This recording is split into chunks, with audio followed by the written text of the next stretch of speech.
Supreme court का वकील, बहुत ही युवा, उनके पिता भी सुप्रीम कोर्ट के वकील हैं।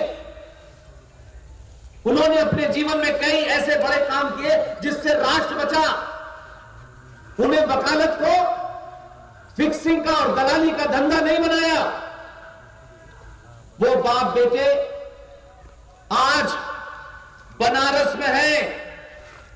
आप सब लोग पिछले 3 दिन से ये खबरें सुन रहे हैं कि बाबा विश्वनाथ का जो मंदिर है, उस बाबा विश्वनाथ के मंदिर में हम एक लंबे समय से कम 300-400 साल से हम सनातनी हिंदू बनारस में बाबा विश्वनाथ के दर्शन करने जाते हैं।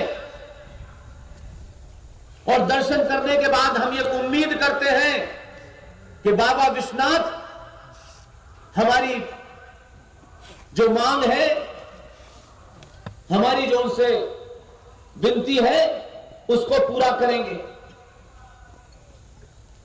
लेकिन मैं मानता हूं बाबा विश्वनाथ आपसे खुश नहीं थे।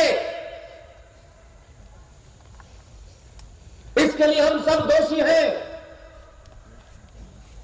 सनातनी हिंदू 90 से 95 करोड़ दोषी है।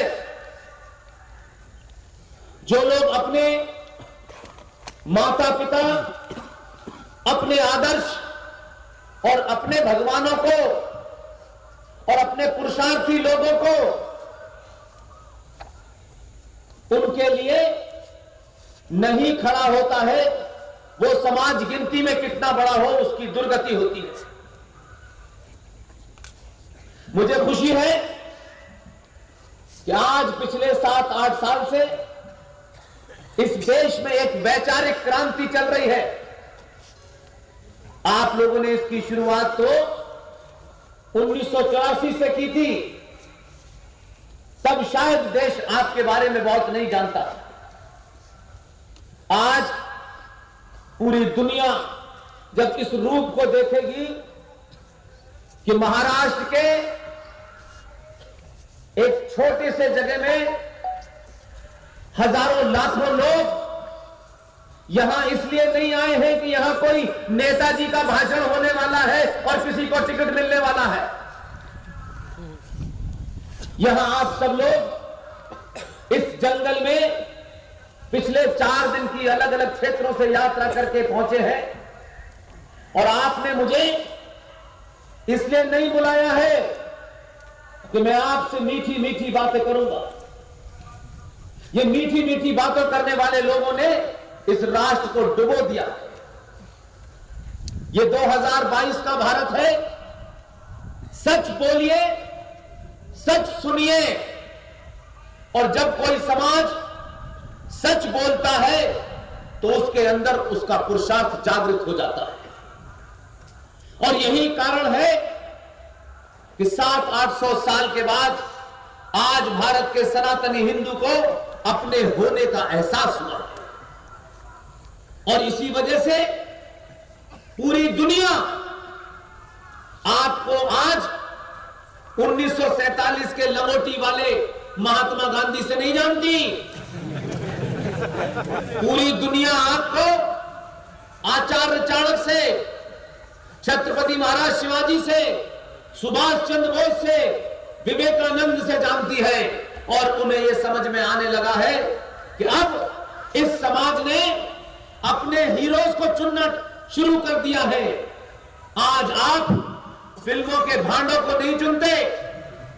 आज फिल्मों के हीरो को अपना हीरो नहीं मानते आप, जो 8 घंटे में एक डायलॉग रट के बोलते हैं और फिल्मों के पर्दे पे आते हैं और बड़ी बड़ी बातें करते हैं। आज आपने असल जिंदगी के हीरो को चुनना शुरू कर दिया। और जब आपने अपने आप से झूठ बोलना बंद किया तो आपके अंदर एक अद्भुत शक्ति पैदा हुई, एक ऊर्जा पैदा हुई। और जब आप बदले तो दिल्ली की गद्दी पर वो बैठा जिसे राष्ट्र बचाने की जिम्मेदारी आपकी थी। इसलिए मैं जिस खुशी और प्रसन्नता की बात कर रहा हूं वो मैं आपसे पहले साझा करूं, फिर उसके उसके बाद अपनी बात रखूंगा। मैंने छत्रपति शिवाजी और आप ही की धरती से गई अहिल्याबाई होलकर, ये दोनों मराठा थे, अलग अलग समय पे थे, लेकिन एक चीज मुझे कॉमन लगती है। और जब हम अपने हीरोज के बारे में बात करें तो यह ध्यान रखें कि हम उनका नाम आदर से लें। उनका कोई ना कोई वंशज इस भारत भूमि पे कहीं ना कहीं होगा, लेकिन उनको अगर यह पता चले कि लाखों लोग हर साल जंगलों में इकट्ठे होते हैं, ना उनको इकट्ठा करने के लिए पुलिस की व्यवस्था की जरूरत होती है, ना कोई ऐसी जरूरत पड़ती है जिसके लिए कोई बहुत बड़ा इंतजाम किया जाए। यहां जो भी आता है वो अपने आप में छत्रपति महाराज का, शिवाजी का सैनिक होता है। इसलिए कि छत्रपति शिवाजी महाराज वही है। इसलिए 3-4 चीजें कॉमन है। इसलिए आपको बताना चाहता हूं कि आप हैं कौन। आपका इस देश के ऊपर बड़ी मेहरबानी है आपकी, और इसको सार्वजनिक मंचों से बोलना चाहिए। अगर किसी ने बड़ा काम किया है तो उसकी तारीफ खुल के करनी चाहिए, शर्माना नहीं चाहिए। तारीफ करने से आपके योद्धा की ताकत बढ़ती है। ये 3 बातें मैं इसलिए कहना चाहता था कि छत्रपति शिवाजी महाराज सिर्फ मराठा की बाउंड्री में नहीं रहे, सिर्फ महाराष्ट्र की बाउंड्री से बाहर नहीं निकले, ऐसा नहीं है।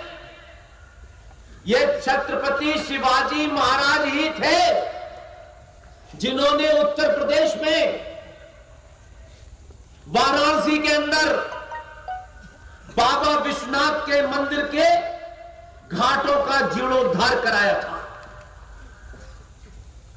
यह मराठा की धरती की वो वीरांगना थी जिस अहिल्याबाई होलकर को एक कम उम्र में उनकी शादी हुई। उनका निजी जीवन काफी कष्टों से रहा। इसी महाराष्ट्र की धरती ने उन्हें जन्म दिया। कहां महाराष्ट्र और कहां उत्तर प्रदेश। अहिल्याबाई होलकर ने जब उनकी शादी हुई, उस शादी में जो उनको मुंह दिखाई में पैसा मिला, उस पैसे का इस्तेमाल अहिल्याबाई होलकर ने बनारस के मंदिरों को दोबारा से बनाने के काम में लगाया। और तीसरा, आपको मैं इसलिए धन्यवाद देता हूं, इसलिए आपके सामने नमन करता हूं कि ये जो गुरुजी हैं आपके, वो जरूर आज थोड़ी देर के लिए किसी चोट के कारण हॉस्पिटल में है, लेकिन वो सब आपके बीच में ही कहीं ना कहीं घूम रहे हैं। बहुत लंबी बात की तो मुझे कुछ चीजें पता चली। एक ऐसा व्यक्ति जिसने अपने जीवन में अपनी मार्कशीट बड़ी बनाने की कभी चिंता नहीं की। जितनी पढ़ाई और जितने मेडल गुरुजी ने जीते होंगे, मिले होंगे, और उन्हें छोड़ करके जंगलों में भारत राष्ट्र को बचाने के लिए इतने करोड़ों सिपाहियों को पैदा किया। इसलिए मैं तीसरी घटना सुनाना चाहता हूं। मुझे आपके आयोजकों ने यह भी बताया कि 2014 में जो दिल्ली की गद्दी पे बैठा है, उसने गुरुजी के पांव छुए थे, गुरुजी से मुलाकात की थी। गुरुजी के वो शिष्य रहे हैं, और गुरुजी ने ही जब ये कहा कि आप प्रधानमंत्री हो जाएं, जिसका आशीर्वाद दिया, उन्होंने ही ये कहा था देश के प्रधानमंत्री से कि एक देश का प्रधानमंत्री, 135 करोड़ की नागरिकों का नुमाइंदा, नेतृत्व करने वाला लीडर, वो जब लाल किले पे जाए तो 15 अगस्त को सनातन हिंदू सभ्यता का केसरिया प्रतीक ही अपने सर पर बांधे। ये गुरुजी ने उसको सलाह दी थी। और उन्होंने दूसरी सलाह दी कि भारत का प्रधानमंत्री, इतने ताकतवर देश का प्रधानमंत्री, कभी भी बुलेट प्रूफ शीशे के अंदर से न बोले, क्योंकि उस आदमी को गुरुजी जैसे कई हजारों संतों का आशीर्वाद प्राप्त था।